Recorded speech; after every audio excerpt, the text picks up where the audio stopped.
For example, in our lives we have ups and downs. Morning and evening there are sadness feelings, there's problems, distress, lack of barakah, lack of blessings, and in houses they are fighting, quarreling, children are disobedient, and there are people maybe who are not really what they seem to be, and there are the different terms of life. There's love of money and wealth, there's haram, halal. We don't have no respect between lawful and lawful. Our ibadat is not correct.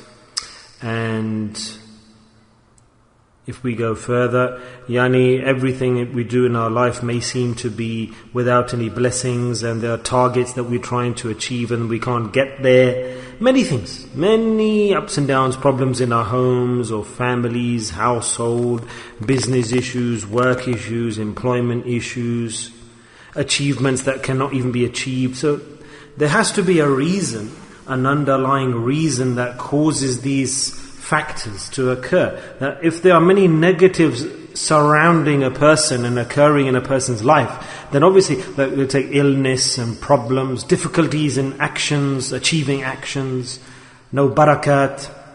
Obviously, if we realize what is the reason for this, that even in your heart you have a worry or distress, Allah Ta'ala says that if you have a problem, a little bit of an issue in your mind or your heart, or even if you're eating, for example, the tongue gets stuck in the teeth, even this distress occurs, isn't it? When you're eating, suddenly your tongue gets stuck. So the walis of Allah, the friends of Allah, those who have conviction of Allah, wali of Allah doesn't mean a person who is so special. Every mu'min was man who is a friend of Allah, even if the tongue is stuck between the teeth, then suddenly from your mouth you say, Astaghfirullah, Allah, forgive my sins. Why?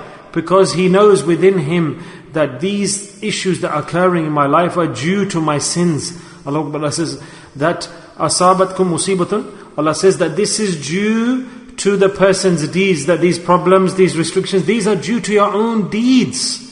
This is you, a calamity that has befallen you, and it's due. Ask yourselves, Allah Ta'ala says, ask yourselves that why has this come? It has come from your own selves. Allah says that don't say nonsense after a problem occurs. Yes, there's illness. Allah says there are thousands of different types of illnesses and the cures are there.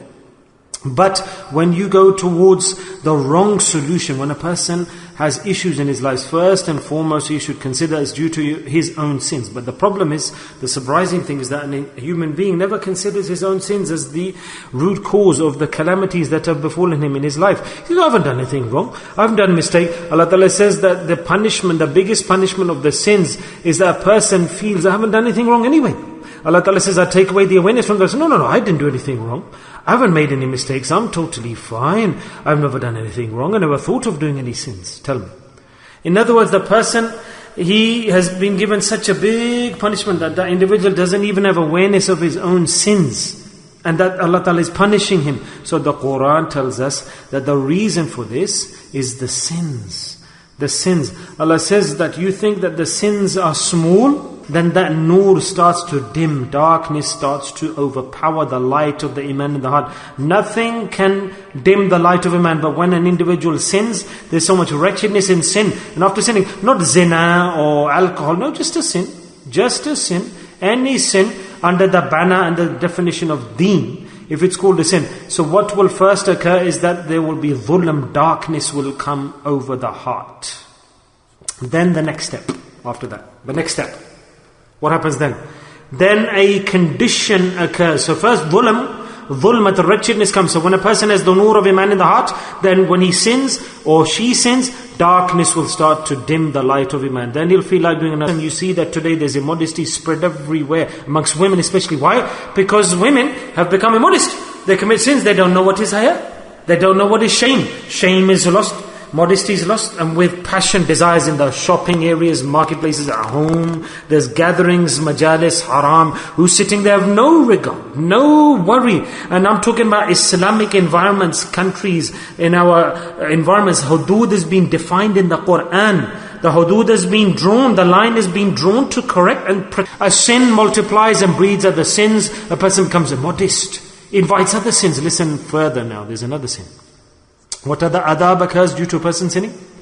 That a person's du'as are not accepted. Allah. Rather Allah Ta'ala said that you do dua to me, I will accept your du'as, O mu'min. The sinner, his du'as and the acceptance of Allah, what happens? That the dua goes amiss. It disappears. Sufi Sahib we're talking about. The Qari Sahib, the Hafidh Sahib, the Hazrat Sahib, the Scholar Sahib. Hazrat Sahib, why are your du'as not being accepted today? What's happened to you? How can it be that Hazrat Sahib is then his du'as are not accepted? He's Hafiz of Quran, his du'as not accepted today. Why? Why? How can it be he's a dhakir, his du'as not being accepted today? Allah Ta'ala says that I accept their du'as automatically. Why are their du'as not accepted? They don't even think. The reason is because you are disrespectful. You've disrespected my deen, Allah Ta'ala says. You've done haram in your life. You've consumed haram. You've went haram. And we won't pay attention to this. No. I am pious. I am the wali. That we're living in and that what we earn. Allah says everything hinges on the rahmah of Ilahi, Allah subhanahu wa ta'ala. We're not dependent on the rahmah of Allah subhanahu wa ta'ala. It shows. Allah says when you sin, then my rahmah ends. Well, that's another source of rahmah. Allah Ta'ala's rahmah goes. Another consequence of sin. Allah says, my rahmah disappears from that life. And then the next consequence. Allah says, due to the sin, that man, he loses hope in Allah subhanahu wa ta'ala. Astaghfirullah, he has yaqeen in other sources of distress. What do we do first? We need to scan ourselves. We need to scan ourselves. Scan yourself for many days. That I am a worse criminal than this and I deserve the punishments I'm getting. And there's only one solution, very easy. Straight away turn to Allah. Say, Allah, I seek forgiveness for this sin. And I do tawbah for the sins that are about to come in my life. And I straight away immediately leave this sin. And Allah, I want to get out of the problems and the difficulty. No need to go anywhere. Direct do dua to Allah. And after today, say, promise that consider every sin as a sin. Look at the sins under the microscope as if we are burning in the fire of Jahannam. And never consider a sin as a so-called small sin. Every sin results in fire, punishment. Let's do dua to Allah subhanahu wa ta'ala. Allah ta'ala saves us from the life of sins. And do as much ibadah as you can, that's fine. But don't go near to sin.